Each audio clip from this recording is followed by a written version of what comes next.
নমস্কাৰ আপোনালোক সকলোকে স্বাগতম জনাইছোঁ পুনৰ নতুন এটি ভিডিঅ'লৈ। আশা কৰোঁ সকলো ভালে আছে আৰু কুশলে আছে।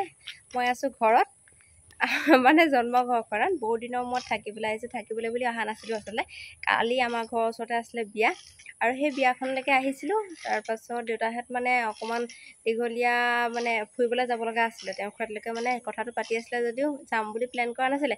সেইকাৰণে মই কালি ৰাতি এওঁ নিবলৈ আহিম বুলি কৈছিলে। বিয়া মানে খাবলৈ এওঁ যোৱা নাছিলে, আমাক থৈ গ'লি, পিছত ৰাতি নিবলৈ আহিছিলে। তাৰপিছত আৰু গৰমৰ কাৰণে ফুলি পিন্ধা নাই। কালি ফুলি বিয়ালে বুলি বেলেগ ফুলি পিন্ধিলোঁ, তাৰপিছত পিন্ধাই নাই মানে। এতিয়া তেনেকৈ আছোঁ, গৰম পৰিছে, একো কৰিবলৈ মেলিবলৈ মন যোৱা নাই, তেনেকৈ আছোঁ। আৰু তাৰপিছতে আজি মানে যোৱাৰ সিদ্ধান্ত ল'লে ৰাতি অকস্মাতে। তাৰপিছত এখেত নিবলৈ আহিও মানে গুচি গ'লগৈ। মইনাও যিহেতু বিয়া খাবলৈ আহিছিলে, মইনাক লৈ গুচি গ'লগৈ। আজি তাৰ যে স্কুল আছে, স্কুললৈ গ'ল। এতিয়া মইনা আহিলে, মইনা আমাৰ ওচৰলৈ আহিলে মানে গধূলি পৰত যিহেতু অকল আমি শুন আৰু মইহে আছোঁ আমাৰ ঘৰত। ভাইটি, দেউতা, মা, ভণ্টি সিহঁতি চাৰিটাই গ'ল গাড়ী এখন লৈ। মই আছোঁ, শুনে কৈছে মই আছোঁ। তাৰপাছত মানে যাওঁতে সোনকালে গ'ল, কিন্তু আহোঁতে পাওঁতে দেৰি হ'ব, যিহেতু বহুত দূৰলৈ গৈছে। আৰু গধূলি ভয় লাগিব, সেইকাৰণে ভয় মানে কিয় বহুত দিন নিজৰ জন্মঘৰ হ'লেও বহুত দিন যে ঘৰত থকা নাই নহয়, সেইকাৰণে মানে এনেই ভাল লাগে, বেয়া লাগে। আৰু দিনটো আছিল, দিনটো অকলে আছোঁ আৰু, কিন্তু ৰাতি মানে ইমান ভাল নালাগিব। সেইকাৰণে মইনা আহিলে আৰু এখেতো আহিম বুলি কৈছে দোকান বন্ধ কৰি। আৰু আপোনালোকক দেখাইছোঁ চাওক, ভাল কামৰ কাৰণে গৈছে আচলতে, পিছত ক'ম বাৰু। ফোনটো পৰিব। থৈছোঁ দেই। এই জুচকণ খাই বোলো, মইনাই লৈ আনিছিলে জুচ, এয়া শুনে খাইছে এতিয়া। আৰু আপোনালোকক দেখাইছোঁ চাওক, এয়া দেউতাই কৰি থৈছে ধুনীয়া ফুল। এইখিনি বহুত চখ মানে, আপোনালোকক বৰ বেক কেমেৰা কৰি দেখাই দিছোঁ দেই। আৰু আপোনালোকক কওঁ যে যিসকল নতুনকৈ চাইছে তেওঁলোকে প্লিজ মোৰ চেনেলটো ছাবস্ক্ৰাইব কৰি দিব। কাম মানে ৰং পেইণ্টৰ কাম হোৱাকৈ নাই, সেইখিনি নাই কৰা। ঘৰ বনাওঁতে বহুত পইচা লাগে, ল'ৰা ছোৱালী পঢ়োৱা শুনোৱা, সেইখিনি কৰি থাকোঁতে দেউতা মানে পইচাখিনি শেষেই হয়। আৰু তথাপিতো কৰি আৰু ইমানখিনি পোৱাইছেগৈ। আৰু এইখিনি আমাৰ ভণ্টিয়ে ফুলখিনি এনেকৈ কৰিছে। আৰু এইবোৰ চব দেউতাৰ দেই, ফুলখিনি চাওক, এই জবা ফুল। আৰু এই ফুলটো কি বুলি ফুল কয় জানো, নাজানো বাৰু। তাৰপাছত এইখিনি চাওক, প্ৰত্যেকবিধৰ ফুলেই ধুনীয়াকৈ ৰাখে। আৰু পাছফালে বহুতখিনি পচাই থৈছে, তাৰমানে হেৰি কৰিবৰ কাৰণে, পিছত এইফালে ৰুম বুলি ভাবিছিলে, সেইকাৰণে।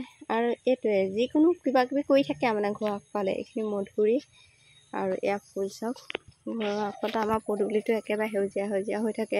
সেইজনী হৈছে আমাৰ ভতিজা বৰ্তাৰ মানে নাতিনীয়েক। পুখুৰীটো আছে আগফালে, পুখুৰী তেনেকৈ ব্যৱহাৰ কৰাই নহয়। আৰু এইখিনি হৈছে ফুল, সেইজনী আমাৰ কণী। আপোনালোকক দেখাই দিছোঁ দেউতাৰ হেৰিখিনি মানে। আমাৰ ঘৰখন আপোনালোকে নাই দেখা নহয়, তাৰপৰা ভিডিঅ' দি থাকোঁ। ইয়াত তেনেকৈ অহাই নহয়, মোৰ থাকিবলৈ অহাই নহয়। বিয়া এতিয়া ইমান বছৰ হ'ল, মই থাকিবলৈ আহি পোৱাই নাই। তাৰপাছত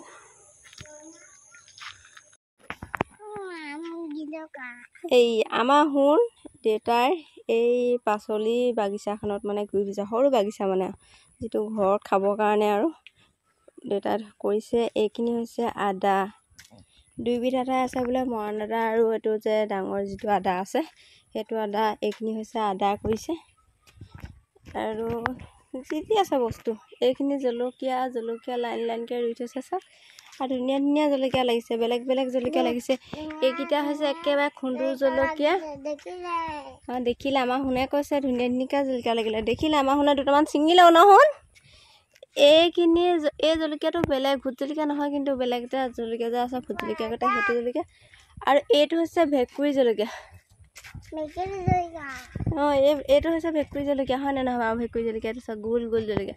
এইটো ক'লা কিন্তু ভেকুৰী জলকীয়া এইকেইটা। আৰু এইটো হৈছে কৃষ্ণ জলকীয়া, ক'লা হোৱাৰ কাৰণে কৃষ্ণ জলকীয়া বুলি কয় মানে। এইটো হৈছে জলকীয়া, ধুনীয়াকৈ লাগি আছে। আৰু বাৰীতে এইখিনি ফুল পচাইছে, ফুল ৰোৱা নাই, ইয়াতে হেৰি হৈ আছে, আগফালে ৰুবগৈ পিছত এইখিনিয়ে। আৰু এইফালে এইখিনি হালধি দি থোৱা আছে। জলকীয়া ছিঙিলা নি? জলকীয়া কেইবাটাও ছিঙিলে। আহা